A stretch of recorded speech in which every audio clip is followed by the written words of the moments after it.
नवी मुंबईमध्ये विमानतळ प्रकल्पग्रस्तांनी जलसमाधी आंदोलन सुरू केलंय।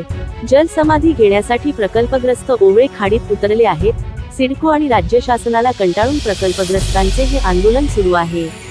प्रकल्पग्रस्तांना नोकरी आणि रोजगार मिळावा, भरावामुळे बाधित झालेल्या गावांचे पुनर्वसन तात्काळ करावे आणि संपादित जमिनीची नुकसान भरपाई मिळावी या मागण्यांसाठी जलसमाधी आंदोलन करण्यात येतंय। पोलिसांकडून या प्रकल्पग्रस्तांची मनधरणी करण्याचे प्रयत्न सुरू आहेत।